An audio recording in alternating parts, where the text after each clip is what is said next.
Hey, I made it. He made it, and I y'all made it. you're in Nashville right now. Tennessee, Nashville, Tennessee, the area. Yeah, I'm not here in Nashville. Hey, there's a Man, guitars. There's guitars on the side over there somewhere. I don't that's know, how we but yeah, do it. man, it's beautiful We, out here. I went down and wandered into downtown and got lost in a whole bunch of like live music and lights. It was pretty cool. yeah, that's how we roll. Everything is a guitar and music for somehow. But man, we were just introducing you, and obviously you're no stranger to the Success audience. But this is actually the first time I've ever gotten a chance to interview you and learn from you. And I think for me, Anthony. Obviously, so your new book is called Identity Shift. I know that you Yeah, talked with Madison and the Success audience, even just like here recently, yeah, about that. But you've gone so far as to say the difference between basically like average people and successful people comes down to their identity. yeah, Um, what is identity? Like when you say that word identity, yeah. what does it mean? And then my follow-up question is, where do most people find their identity versus where do the ultra performers find their identity? Great questions. So first thing is I'll give you, I'm gonna solidify it down to a statement, but I will say I'm gonna give you a little bit of like some interesting, like okay, over top, and I'll bring it down like, oh, that's what it is. So it's funny is whenever I ask you who you are at a neurological level, you'll go, oh, I'm a dad, I'm a mom, I'm a sister, I'm a cousin. It'll go off of the things, and it's this, your brain lights up. But there's this place called the default mode network, and the DMN is actually where identity resides. When I ask you who you are, it shuts down. Here's where it lights up. When you stop and just pause and look at life and you see things and you're just kind of passively experiencing something happens, how you judge, how you think, how things go. And it just kind of flows, right? So what happens is it only lights up when you're actively using it. So your identity is who you are when you are not thinking about who you are. It's Weird. just in a flow. It's weird, right? Interesting. But the interesting thing is it shows up in actions, in reactions, in processes, and how I take it. If I believe in something or thoughts, it's this natural thing going on that was pre-programmed, and it's showing up now and based on how we saw things. And then your second question was it how do we actually? What was the part? Well, Second question. it's like what are the things that people typically put their Mm, identity in? Because even when you yeah. say like, who are you? I think a lot of people probably answer that with what they do. Boom. Yeah. So the thing is our identity is what we have created and identify as.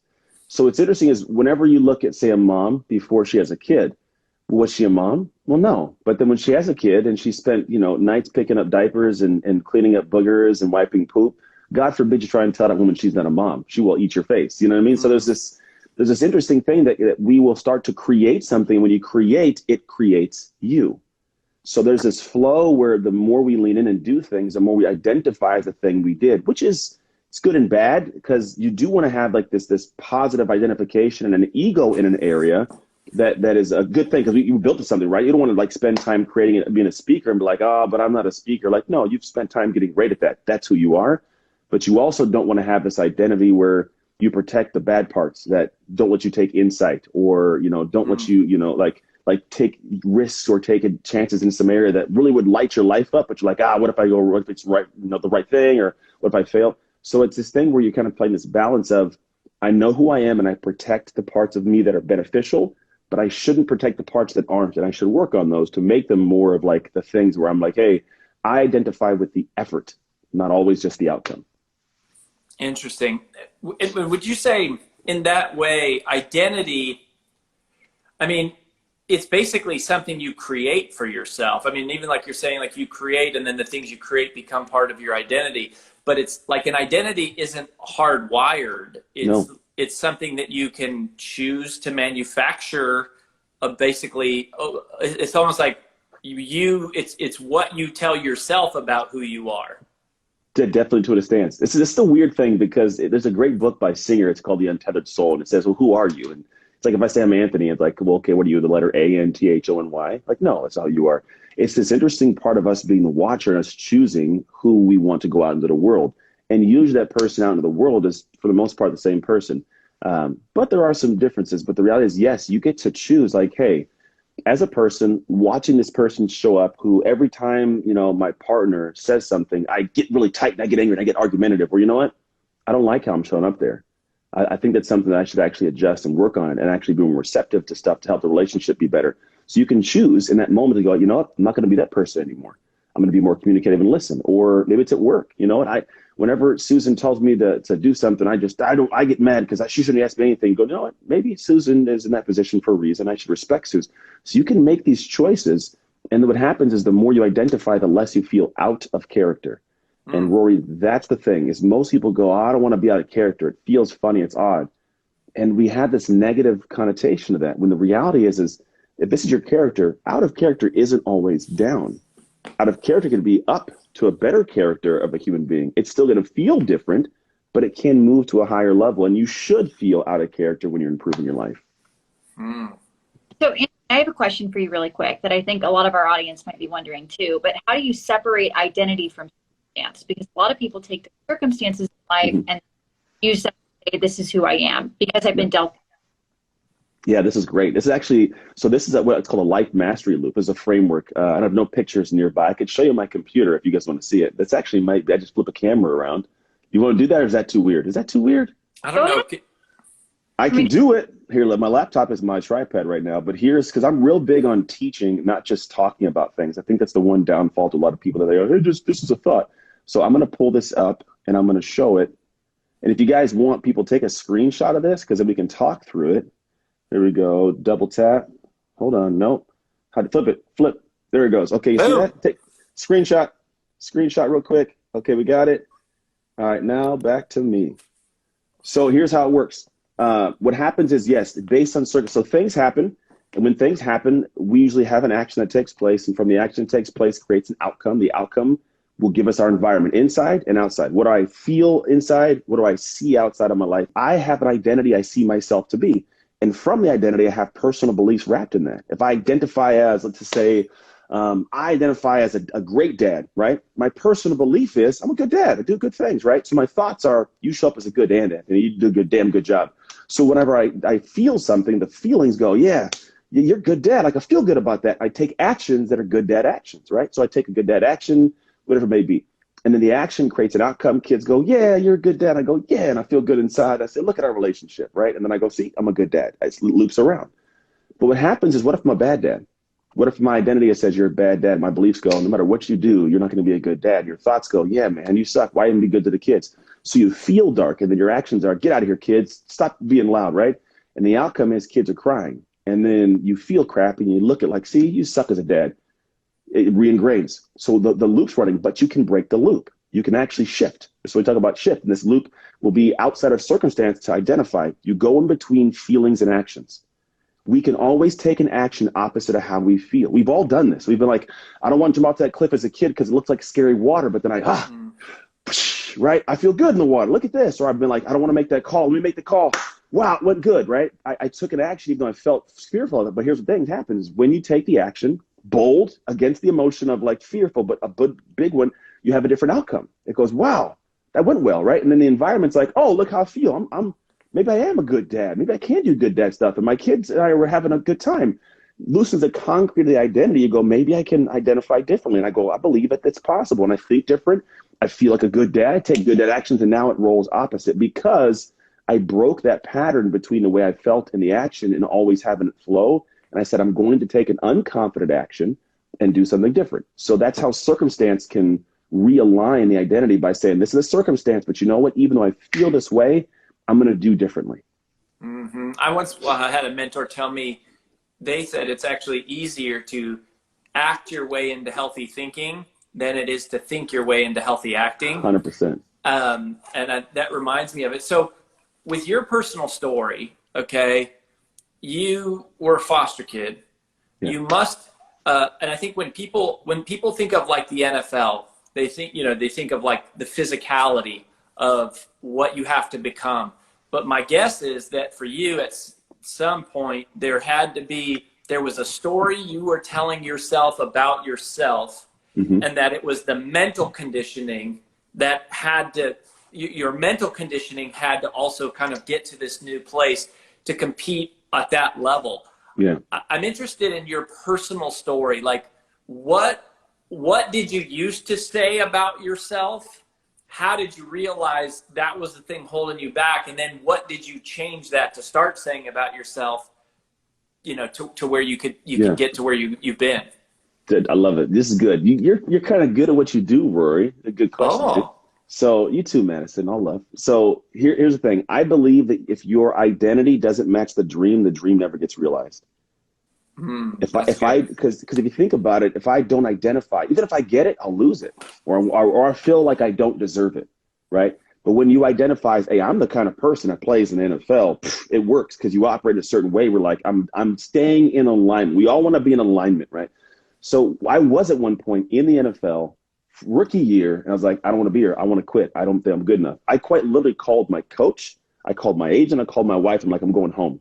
And so, in some roundabout way, God put someone in the right place at the right time and stopped me. But I was like, I'm out of here. And it's an interesting thing. It was because I felt like I didn't deserve this level of success. It was very weird. I didn't quite know why. And I had to have somebody else frame it up for me differently. And what happens is we are really good at seeing all the negative parts, and we're pretty poor at seeing the positive parts. It's like we're always being like, you know, self-deprecating in a lot of ways. And I don't know why we do it. It's just this weird negative thought cycling that actually takes place. And so whenever we get to those levels, what I had to do for me, I was like, all right, well, I don't feel like this. Well, what do I do? Because I feel like I'm suffering inside. And here's this statement that I love, and I say it repeatedly. People might have heard already, but whenever you have this suffering of, I don't feel like, action ends suffering. That's it. And it's not always a physical action. It could be a thinking action. It could be like a look in the mirror and go, hey, you're great. You belong. You can do it. And you program the subconscious by talking to yourself. It looks odd when someone's watching, but in here it's special, right? And then you go, okay, great. You deserve great. You can do great things. And I would go out and I would take an action on the field that would align with the place I wanted to go. This is that area between feelings and action, right?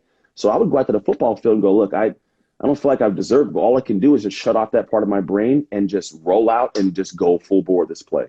That's what I can do. I can't, because if not, I'm going to keep ingraining the negative, perpetuating cycle and have that belief of like, see, you suck, dude.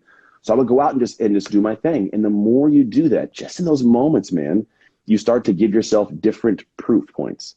That's the thing is, I don't think we always have the proof we need to feel great. And when you can start taking that bold action to give yourself proof, you start believing something different. Just like in the court case, right? I'm going to believe what you can prove. So if I don't see this, I got to prove it to myself, and I got to take an action to end that suffering. Mm-hmm. You're talking a lot about the NFL and everything, and I know that you were also, you know, through foster care and whatnot, and you went through a lot of adversity. And so I'm wondering, what would your advice be to somebody who maybe needs to flip the script on that adversity to take that like identity shift? Yeah. There's like levels of failure that we experience, and I call it failure because we feel like a failure. And what happens is in all of our life, we have these situations where we'll experience something for whatever reason, whether it happened to us or we were part of it and caused this.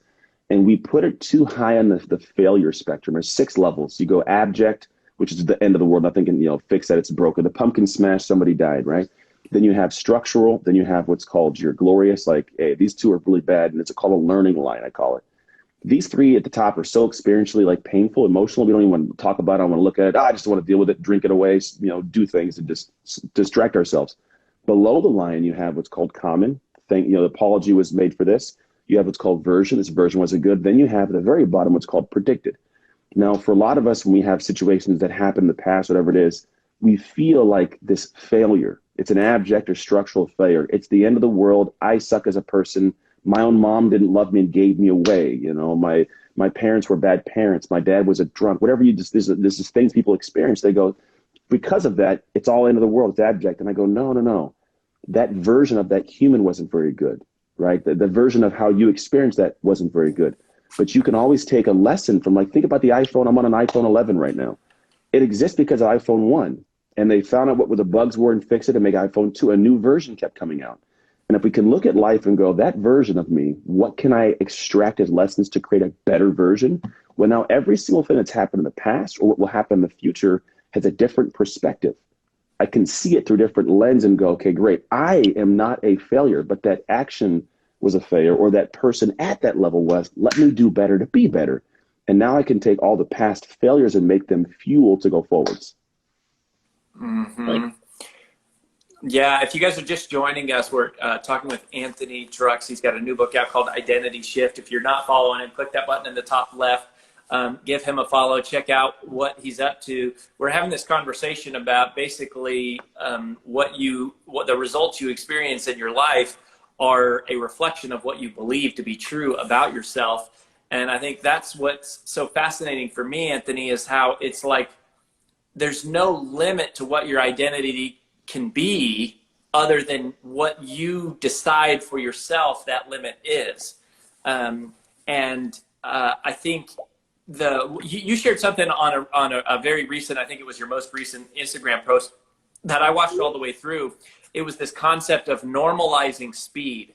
And I really love this. And before we started, I told Madison because, I think, you hear about whatever work-life balance, you hear lots of things about, you should always grind or not grind enough, but your take on it really hit me as nuanced and interesting, which is normalizing speed, which to me, even that concept was an example of an identity shift. It's an example of going, I used to not be capable of keeping up with this, but now I am. But so can you just talk about that concept of normalizing speed, and what does that mean, and why does that apply to so many people today? Yeah. So I think about like driving in a car. This is where the speed thing comes from. Because at certain speeds, I'm like, I don't know if I can handle this.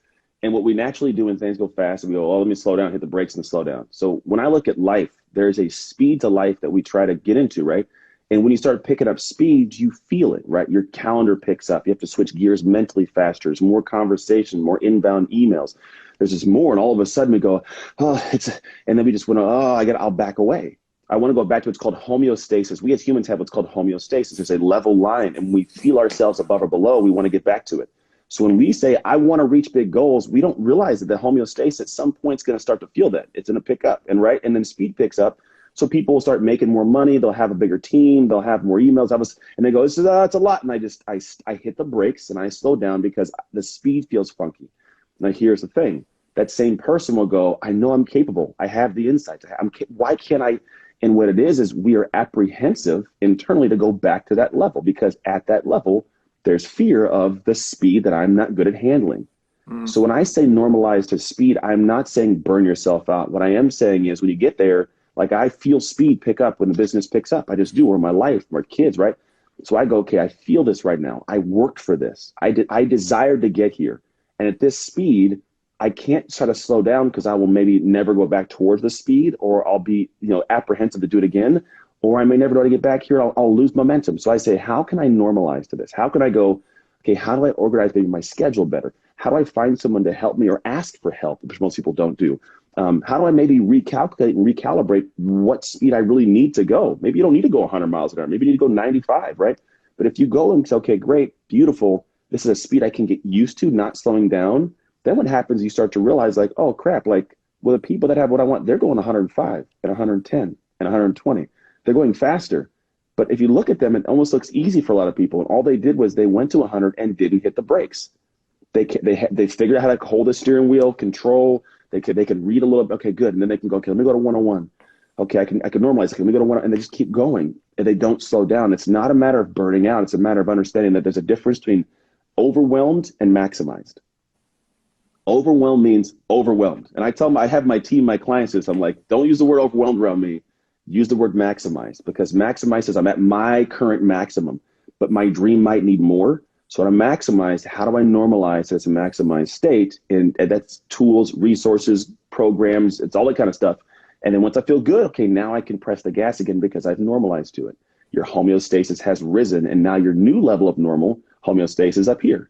And we get rock and roll. And what's crazy, as cool, is when you get to the higher speed and normalize to it, it feels just as easy to maintain as it was down here. That's just how it works.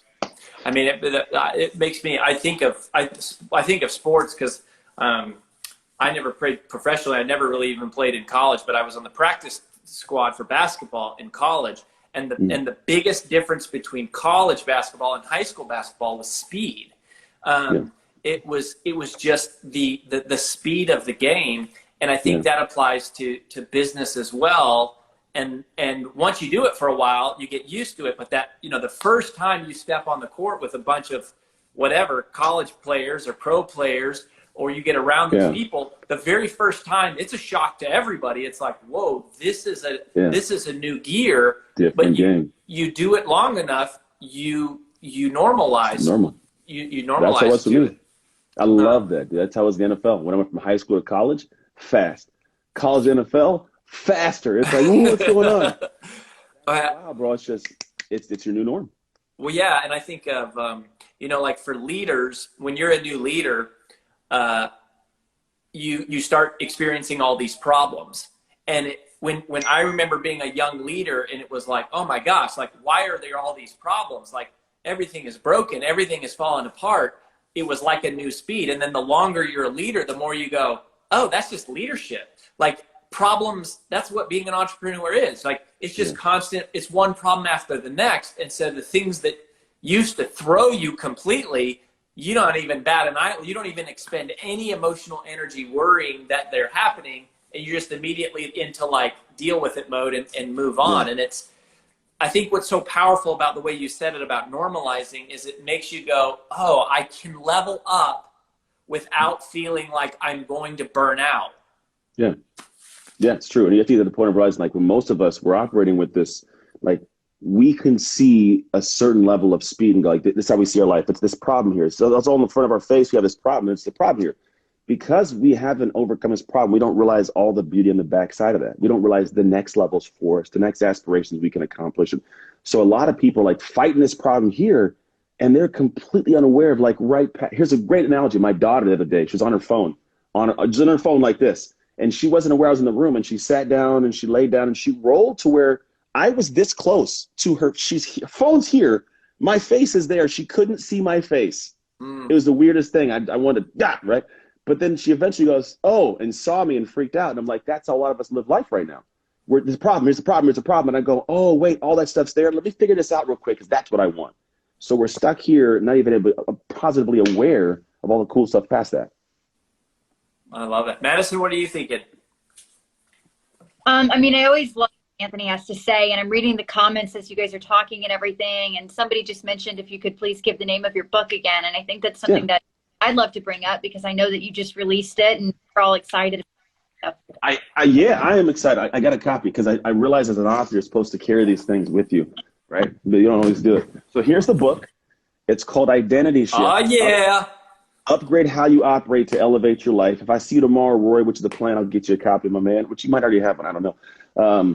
But yeah, it's and the idea is, like, I took the book in two directions. One is not two directions, two paths that converge. So one area is like, what's the concept? How to really grasp the identity is, what it means, how it settles in. Other thing is like, how do I make the shift? Because I know some people say, here's the concept, they leave you hanging. I'm like, no, I want to give people like the structure. We have what's called the shift method in our coaching programs. So I want to have people get like the base foundation of what that is, so they can possibly do it on their own, and then be able to get the outcome of like making this shift we're talking about. It may not be a huge one, but it's going to be a good one. And here's the cool thing. We've all done this before. Every single person who's made some kind of success of themselves or in some accomplishment, they've made a shift. The problem is they didn't really know they were doing. They took the long way, the harder way, the more expensive way. But if you understand, like, oh, if I do this with tactical precision, you can actually proactively, predictably create an outcome you desire. What's been your favorite identity shift that you have made, like in your personal life, where it was like, Yeah. I used to be this, but going forward, I'm going to be this. Like, Yeah. what's your favorite one for you personally? Like, you Favorite one redefined. personally. Yeah, there was, so I woke up in 2016, January 1st. It is an honest one, man. I'm a very transparent person in the way that I flow. I realize the world needs that. So I was divorced 3 years. At this point, like maybe 2.5 years divorced. I wasn't a very good dad. I wasn't present. I had the business I was running that wasn't doing good, was a good excuse to be away from the kids. At the time, I'm a man of faith. It was a time I was the farthest I'd gotten from my faith since I was like 18. So I had like multiple partners, and I woke up one day and I went and looked in the mirror. And New Year's Day, I was like borderline hungover. Some strange woman, and like I got done smoking hookah there before. I just looked in the mirror, dude, and it was this absolute overwhelming level of shame. I was like, this guy sucks. I would never want my daughter to be with a man like me. I would never want my boys to be like me. My mom, who had passed away a couple years earlier, would not approve of my God. He let me into heaven like this. It was just this thing of like, this guy sucks. And it wasn't a matter of what do I do? Because I'd read the books, taken a course, done this stuff, right? And I realized it's not what you know, it's who you are with what you know. Because who you are will do what you have to do. And so that was the biggest shift internally. And here's what it was. it was this realization first. And then the second stage was like, all right, I got to do something now. I got to take an action. And that was the longest, like, crazy journey of like digging in and asking the most deep, unsettling questions of myself as to why is my marriage falling apart? Like, why did it? Why was I a bad parent? Why is the business suck? Like all these things. I found that I and we are the common denominators in all of our problems. And what that means is either you allow it or you create it. One of the two. And if you take that perspective, you'll give yourself permission to improve. I had to go in deep and figure it all out. In doing so, I took the actions to shift this guy, to become a better dad, a better business owner, what would be a better partner for somebody. And then 10 months later, my ex-wife and I got remarried. We got back together. We're going on 5+ years now, just bought another house together. Like it's seriously an incredible, cool thing because we both, while we were separated, we were simultaneously but individually doing this work weirdly and collided back together. And I hated her guts, by the way. It's so weird. Like I was like, I hate this woman. It wasn't like this even on the docket. Wow. And it created this cool thing. And so that shift has got my family back together. It's allowed me to come to what I do now from a place of pure understanding, like divorce stuff, parenting stuff, foster care, business, sports, coaching, all these things, because I don't believe you should be teaching people how to run the race until you've crossed some finish lines. And I was running the race and I was like, hey, take a left here. And I go, oh, I should have took a right, you know? So like I just got to the point of crossing it. Now I can look back and go, yeah, you know what? That was the wrong turn. Like I shouldn't have done that. So, hey, you should probably take a different turn. But I can do that now because I've gone through and solved a lot of these things in my life. And so that was for me, the most important shift, because none of this matters if I don't have a home to go home to, and your home is your people. Wow. Yeah, I think that's so inspiring for me and hopefully for all of you watching, that it doesn't matter where you're at right now. It doesn't matter whether circumstances happen to you or it's been your own choices that have led you to a place that you maybe not proud of or not excited about. But no matter where you're sitting, there is this opportunity for you to redefine and then reinvent your life through an identity shift. Of course, that's the name of Anthony's book. You can check that out. Click in the top left, follow him if you're not. Man, so inspiring to have you. Thank you for being here. And Madison, why don't you wrap us up and send us off? Absolutely. Well, Anthony, first of all, thank you for being here, but thank you for being so candid, because I think a lot of people share all the really positive, great, feel-good stories, you know, and I think transparency is where we can learn the most. And I think our audience really appreciated that. So thank you again for that and for coming on. Welcome. Guys, if you're not following Anthony and Rory, you can click right up here in the left corner and follow them both. They both have like awesome content, honestly. So make sure that you're doing that and check out Anthony's book, The Identity Shift. But thank you, Anthony. I hope we have you back here in success soon. And until then, Anytime. see you next time. All right. See y'all. Thanks, See Anthony. everybody. Bye. Welcome. If you want another awesome video in our Black Excellence series, check out the video right there next to me. I think you'll enjoy it. Continue to believe, and I'll see you there.